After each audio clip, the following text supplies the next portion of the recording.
Yo, what's up mga kasort, this video guys. Ayan na nga, meron kami pupuntahan ni Kombi mga lodi. Magpapa-change oil ako mga guys kay Kombi, at naisip ko rin na ipa-change oil na rin din ito dun sa binilhan ko ng motor mga lodi, dun sa Naga City mga lodi. So yan nga, alis kami ni Kombi mga lodi at naka 13,000 kilometer na rin siya mga lodi, at pupunta ako dun kung saan ko siya binili mga lodi, dun sa Naga City. At ayan, pa-change oil na rin natin siya, at syempre papalitan natin yung kanyang gear oil mga lodi. So ayan na nga, so samahan nyo ako guys at mag-rides tayo mga lodi. So yun nga guys, nakakamiss talaga mag-rides mga lodi at nakaka-relax. So syempre, ride safe lang din tayo mga lodi dahil meron tayong motor. Maging responsable din tayo sa pagpapatakbo ng motor, at kaliwat kanan yung tingin mga lodi, at number 1 yan, at huwag masyado tayong mabilis mga lodi. So palabas na nga ako ng aming village mga lodi, at syempre papunta na ako dun sa highway mga lodi, papunta ng Naga City mga lodi. So ayan, ang sarap talaga mag-rides mga lodi. Talagang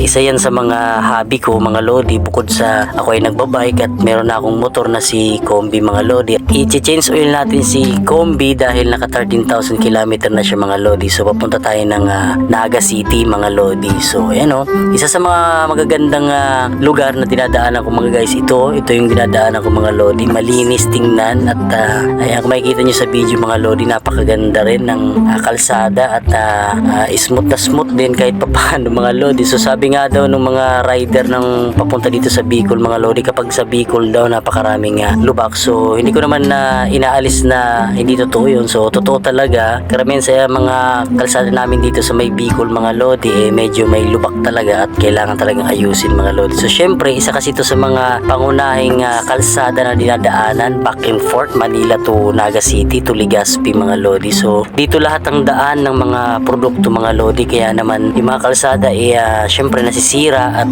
maraming mga bako-bako. Ayun nga, nakarating na nga ako dito sa may Transcycle kung saan ko binili si Kombi mga lodi. So titingnan ko kung ano bang sitwasyon dito mga guys, at bibili na rin tayo ng synthetic na oil para kay Kombi, at syempre yung kanyang oil gear. At ayun nga, si Manong, si tatay, nakita ko na sinisipan niya yung mga motor, at balak niya daw bumili ng motor mga lodi dito sa Transcycle mga lodi. So yun nga, nung nakita ko yung mga motor guys, inaabot pala ng baha tong mga unit na to mga guys. Yung badya, inaabot ng baha talaga. At ayan nga, meron pang tubig yung kanyang headlight mga lodi, parang may isda pa nga dun sa. So ito yung mga top of the line nila guys. Ayan yung ADB, ayan at yung Honda na yung bago.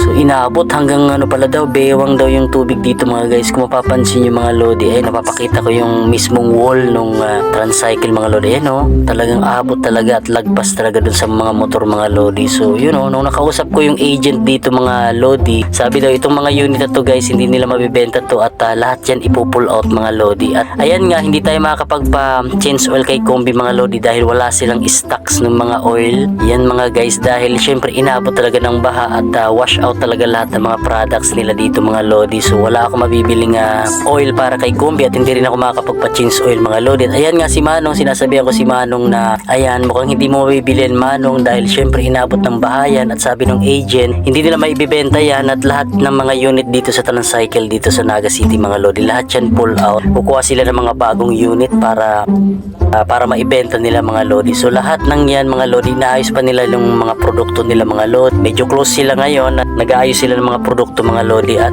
papalitan nila lahat ng mga unit.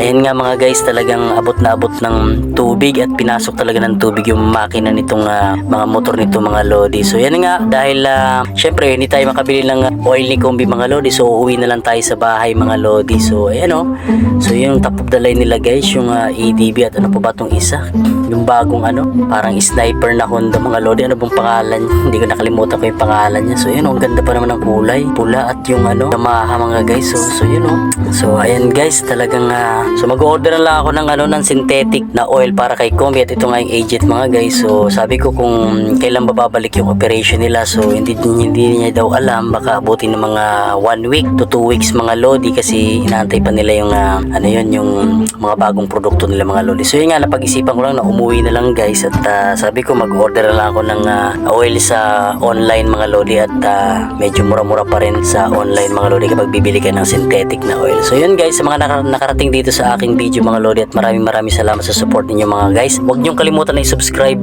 yung aking channel at i-follow yung aking Facebook page, at maraming salamat mga lodi, at stay safe mga lodi dahil meron naman bagyo dito sa Bicol mga lodi, sa aking mga kababayan. Parating yung bagyong Pipito mga lodi. So yan guys, ingat-ingat at ride safe mga lodi. Bye bye.